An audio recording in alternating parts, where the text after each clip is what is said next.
This is the Making Noise podcast. The inspiration behind the podcast was my professor at Bowling Green, Dr. Sampin. Um, he's had a lot of really unique experiences in life. He's been able to do a lot of things that many people were not able to do. Like he traveled to the USSR and like performed there and did a lot of cool stuff in France and all over the world. And he just has this wealth of knowledge and stories that I really wanted to tap into. So I thought I would start chronicling people's stories and thoughts on pedagogy and thoughts on studio culture and what they're working on and everything to try and help promote them a little bit. So essentially, what I did was I got in contact with a bunch of saxophonists from around America, and I interviewed them and got some stories, some fun, some more serious, wider range, I guess, of stories from them. And then I made it into a podcast. That's amazing. I love that. There's so much that you're offering with that. Like for one thing, the guests on this show, it's like their legacies can continue. Yeah, You know, yeah, that and was a huge part of what I wanted to capture. yeah, that's such a precious thing right there. Yeah, Hmm. because and that's so true. Is that the people who we study with, like our mentors, our professors, whatever you want to say, it's like they have these experiences that when you talk to them, it's like, wow, you got to hang out with that person Right? Yeah. and eat You knew this cheesecake. composer? Yeah. Yeah, exactly. I mean, and Yeah. Sampin, of course, him and Marilyn Shrewd, like Yeah, they've been everywhere. their history is just vast. Yep. They've Yep. done so many things with so many people. Yeah. So you recently finished your first season in a way, right? Yeah, I finished season one. I'm taking a little bit of a break now, but it'll come back hopefully towards the end of the semester. Gotcha. Yeah, man. Well, hey, gotta have that keep that mental energy, right? Yeah, for sure. What It's were to sometimes exhausting setting up those meetings with people who are also busy. Oh yeah, I know. Yeah, I was doing some very kind of over the phone interviews with some pedagogues, and Hmm. it wasn't terribly challenging, but it was still like you kind of have to work with their schedule a lot of the time, Yeah, yeah, and that's okay. But yeah. Not the worst. It's just a lot of, time. yeah, so you had your first season of Sax Reel. Hmm. You're going into your second, at some point. What are some things that you sort of learned in going through this process, because you've never had a podcast before, right? Yeah, yeah. This is the first one.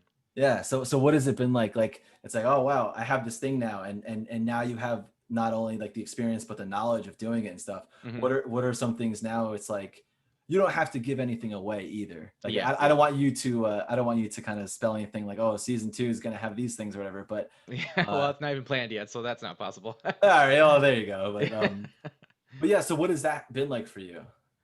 It's definitely been an interesting process. I think since my podcast is mostly based off of I mean, people I'm interviewing, it largely depends on their input, which is one thing that I'm gonna hopefully maybe adjust, just because it makes it a little bit too free reign sometimes. Mhm. So, naturally, there's some people who like to talk a lot, and there's some people who don't. So sometimes you like have to drag it out of them, or you have to slow them down. Any number of things when it comes to interviewing people. So I think the biggest challenge for me was kind of guiding the conversation in a timely manner and getting to all the points and making sure that at least some part was like really really interesting, really applicable, really useful information, so that every episode had some like gem in it. Yeah, well, and that's what I liked. I mean, I listened to a few episodes, and it was like it just felt really kind of natural, Hmm. and like the interaction was very genuine too, Yeah, which I think is important. Like a lot of people, they want that authenticity, yeah.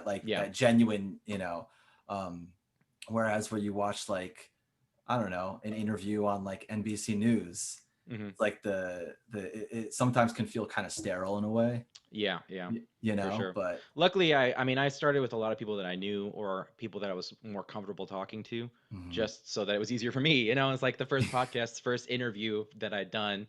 And one thing that I have to be very conscious of is I'm a fast talker, so I really have to think sometimes about slowing down. And Mm. I think that's one thing that I need to focus on more in the second season, because there's sometimes I'm listening to myself when I'm editing the audio. I'm just like, holy cow, how do you talk so fast? It's a Yeah, struggle. I understand it, man. I mean, you've known me for a few years. We've had plenty of nights together, Yeah. getting drinks and stuff like that, and I get loud, you know. Yeah. I I get loud, and even in this conversation, I know I've gotten loud, but Yeah. it's hard to temper yourself, you It know? is. It's weird. It's a different format. You just kind of have to. I figured it would get better with time, just practicing. So it has, but it's still something I have to think about a little too actively for comfort. Yeah, yeah, it's so weird, you know? It's like we've lived this life for so long so far, at least a few decades of life, and we're still trying to understand how to talk, Right? I you think it's know? just the fact that you're recording it, that adds this level of stress. And like, even if I'm talking to someone I know really well, there's like, oh, I have to make sure I ask good questions and I can't stumble over my words and all this other stuff. Yeah, yeah. No, well, I mean, from what I heard, man, it sounded great. I'm Thank you. excited about it, and it's cool. And you're definitely providing, like I said, a great, you're offering a great service for the sax community, I sure hope so. and the community in general. I mean, hearing people talk about their experiences Hmm. and how they handle things and what they've done and stuff. I mean, Yeah. yeah, man. But so I think we could probably end it right there. But if there's anything else you want to tag on, any like I don't know, any events or any sort of things you got coming up, or some little nugget of advice for someone maybe that's looking into doctoral programs, or that sort of thing. Sure, I can give some advice on that. I think for me, one thing that I didn't do in my master's was prepare for the interviews. And I applied to places without thinking through. I mean, I applied to great schools, but I didn't think about all the reasons why I wanted to go there beforehand. I was like, oh, it's a great school, great teacher, I'll apply. So I think doing your research on the schools is like, I mean, it's so crucial. And like finding out and like trying to remember other faculty members' names is also really important because then you can show whoever you're applying for that not just about them, but also the other people that you will potentially be working with or working under. So learning little details like that, what ensembles you can play in, what events there are, all that kind of stuff makes a huge difference Mm. in the interview process. And then the other thing that I did, I maybe went a little too overboard with this, but I had like a list of 30 some questions just to show interest. That's a huge part about the interview is making sure that you show interest in the school as a whole. So I asked a ton of questions about the professor, how the studio runs, how the instrument library works, all that stuff, all how the school is run, just to show them, number one, that like I can play after that audition, but also that I'm really genuinely interested in this specific school.